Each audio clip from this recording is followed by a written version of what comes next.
which means time isn't real and it's kind of a free-for-all to just do whatever you want. Hey guys, it's Andrea. Welcome to my channel. Today I'm going to be making some sweet potato chili. A lot of you had seen my reel on Instagram and really like that type of recipe, so I'll walk you through an extended version of all the ingredients I use as well as some of the spices. For this recipe you'll just need a slow cooker.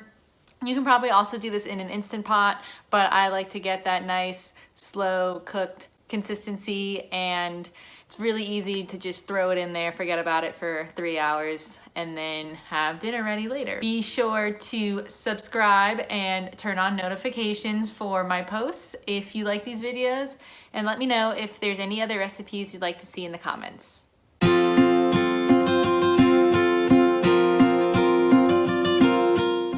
Okay, so for this recipe, some of the ingredients you're going to need are 2 cans of diced tomatoes. 2 cans of diced tomatoes. You can get fire roasted or diced tomatoes with spices, but I got just plain organic diced tomatoes. Then you'll also need, it's like a magic bag of goodies here. Then you'll also need a sweet potato. I'll show you how I cut and dice it as well. And we have an onion. I'll probably only use about half of the onion. You can use either a white onion or a sweet onion, just depending on your taste and what type of consistency and flavor you want.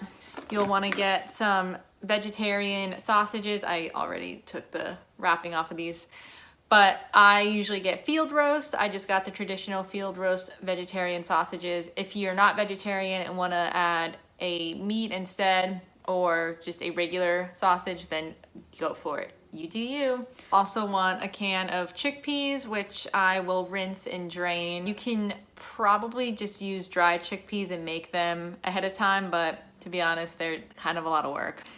We're not about work in this recipe or over winter break. No ma'am. And for spices, we have paprika, garlic powder, oregano, cayenne pepper, sea salt, and black pepper.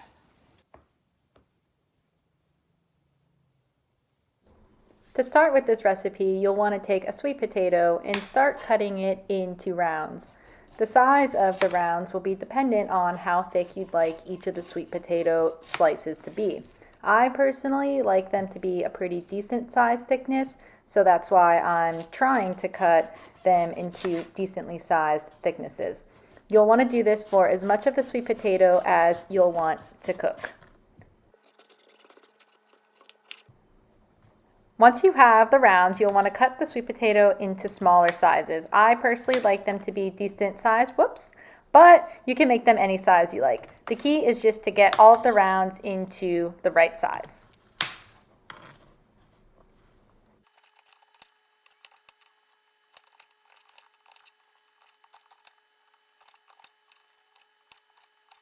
You can even slice the ones that you have smaller.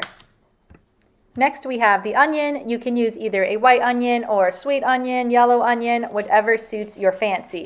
I like to chop the end off so it stands up straight and doesn't roll around, which makes it easier to cut. Next, you'll want to take the amount of onion that you need. I'm going to use about half and then just cut the end off like that.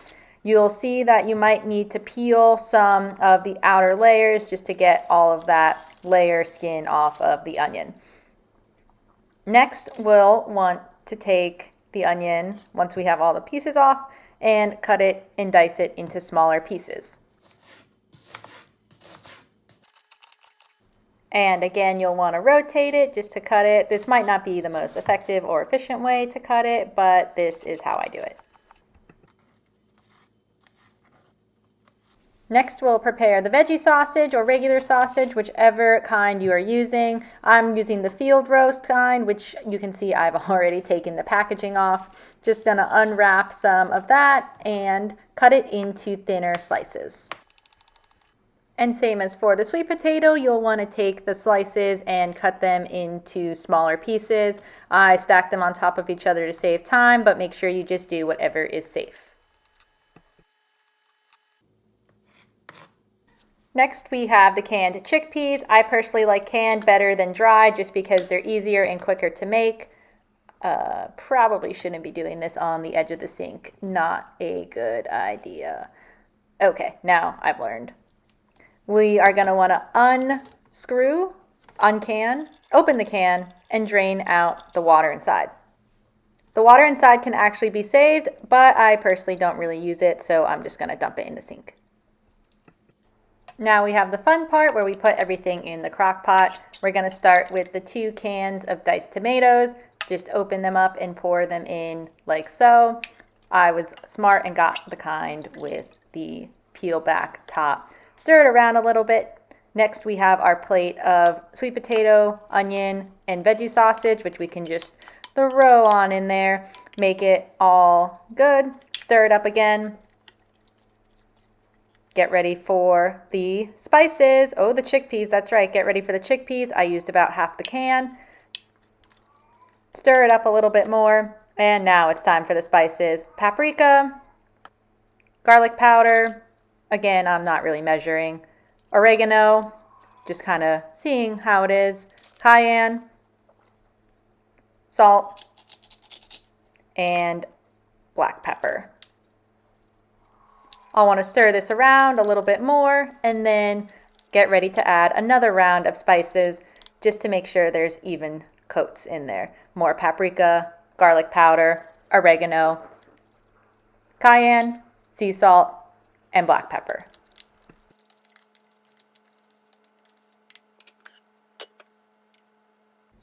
We're checking on it after cooking it on high for about 2.5 to 3 hours, and ooh, she is bubbling.